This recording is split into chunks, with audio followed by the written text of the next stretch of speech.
Tom, we didn't get to talk about it yesterday, so I wanted you to sort of weigh in on this today. The Alberta election, Danielle Smith wins. Both Natasha and I guessed wrong because we heard, voter turnout was expected to be quite high, and in the end, it didn't seem to matter. Although, do you take solace in the fact that at least Rachel Notley did manage, her party managed to pick up some seats or not?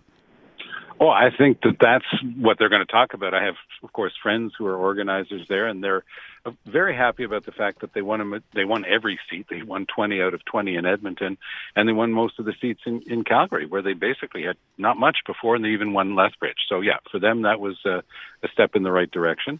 But I think that overall, the election showed that Alberta is similar to Quebec in one respect. If you look at what François Legault pulls off with his populism, where does he win? Everything outside of Greater Montreal. He just completely dominates, and with that, he gets a majority. Same thing with Danielle Smith. Populist approach, telling people what they want to hear, starting fights with Trudeau the minute she gets elected last night. Her speech was fiery, and she wanted to have a battle with Trudeau. And I think it's a formula that we're going to have to keep our eyes on because it seems to work, and I guess other parties are going to try to figure out how to emulate it. What does this change in Alberta, though, going forward? Anything? Probably not a great deal, although she's quite strident in her attacks on Ottawa, on Trudeau personally. She did everything she could to associate Singh and Trudeau, trying, therefore, to associate the NDP with the Liberals, because the Liberals are sort of the devil incarnate. So this is a long-standing approach that you see in some provinces. It used to be they used to do it all the time in British Columbia. Fed bashing was just so much a part of political life there. I think, Aaron, we're going to see constant fights over rules like the carbon tax. Trudeau is trying to come up with rules to reduce the quantity of fossil fuels that we burn, theoretically anyway, but then he goes and signs deals with Stellantis and with Volkswagen, where all of the electricity is going to be made from burning fossil fuels. So the feds talk out of both sides of the mouth on this, but of course the Conservatives in Alberta are going to concentrate only on one side of the mouth, the one that is, for them, a winner politically. Can I ask Tom what you think she's trying to achieve by just being? I mean, I'm thinking about the fact that Trudeau, graciously congratulated her even after she called him out in her acceptance speech. What's she trying to achieve here? She's just trying to look tough?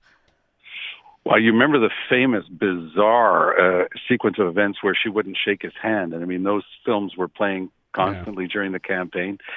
She likes playing that game. Think 40 years ago with some of the people in the Parti Québécois who used to always, refuse to shake hands or refuse to behave in any way, shape, or form when the feds were coming by. And it's the same type of game that's being played now, frankly.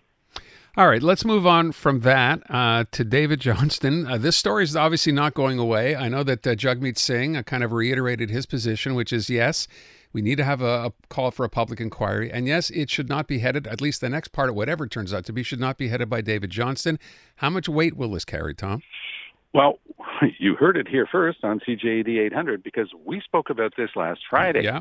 This was put on the notice paper by the NDP on Thursday. And we also had a chance to talk about a very odd thing that was written by David Johnston almost right after that. As soon as this appeared on the notice paper, Johnston rushes into print something that he put in the Globe and Mail where he said this: "I will not be dissuaded." Now that's a weighty term. I will not be dissuaded, meaning you guys are not going to tell me what to do. I'm going to have this fight with you, and I'm going to keep my job, and I'm going to keep the second job that Trudeau wants to give me. Well, guess what? Parliament is made up of duly elected officials, and those duly elected officials are about to express themselves tomorrow after question period and a vote. Today they're having the debate on it. Tomorrow it goes to a full vote. And I would be very surprised if we didn't have a clear majority of members of Parliament telling Mr. Johnston, you have to step aside. Because that's the wording of the motion, the one that we read together last week. You have to step aside. So that being the case, what we're waiting to see is whether or not she's actually going to listen to them. To the extent that this is all about Johnston's report on democracy in Canada, it would be beyond surprising if he didn't listen to the voice of the democratically elected members of the House of Commons.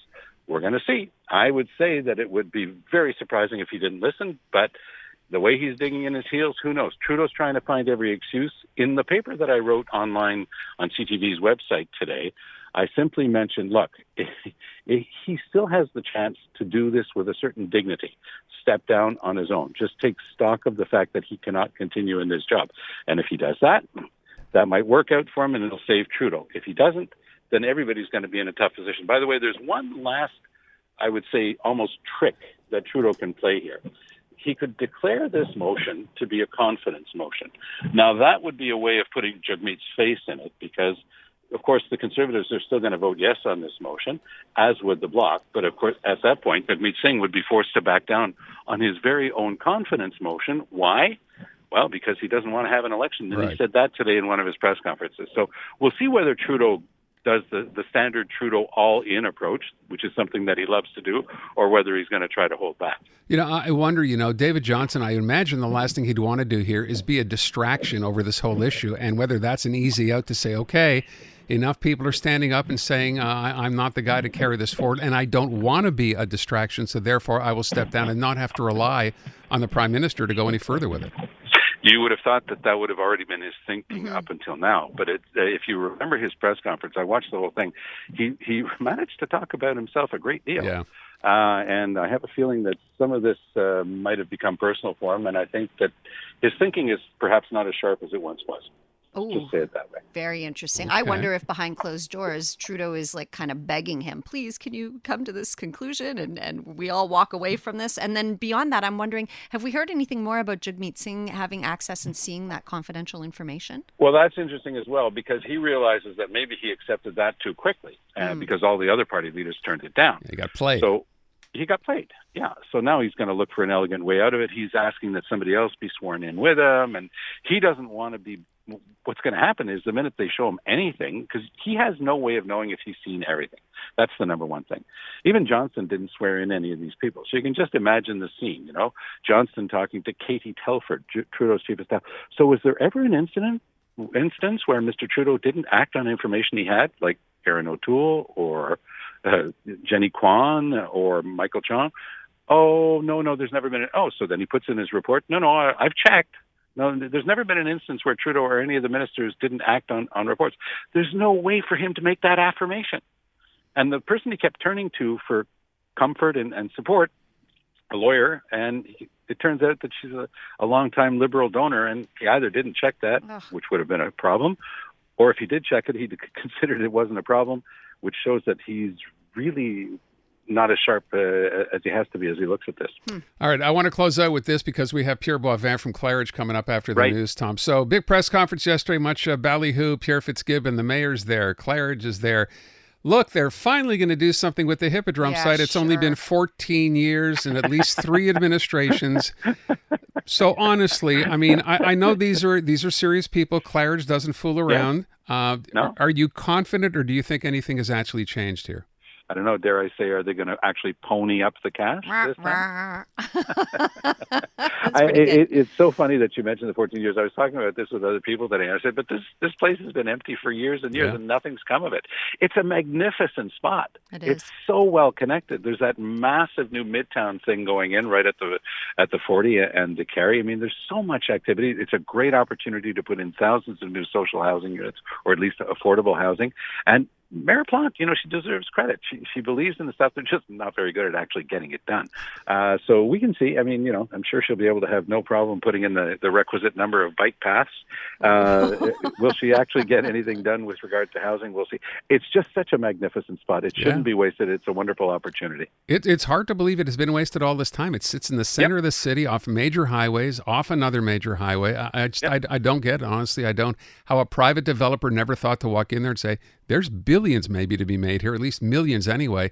Let's get together and do something. The B word is right. That's how big the project could be. Certainly, the one right over the Midtown one. I think I remember reading that was a $6 or $7 billion project. So, but that's why none of this adds up. Why has this been why has everyone been so hesitant? Why has nothing actually happened? And how can we actually believe that anything actually will? Because this is Quebec. So anytime you have private companies involved, the first thing I'm going to say is, so how much public money can I have to make profits for my private company?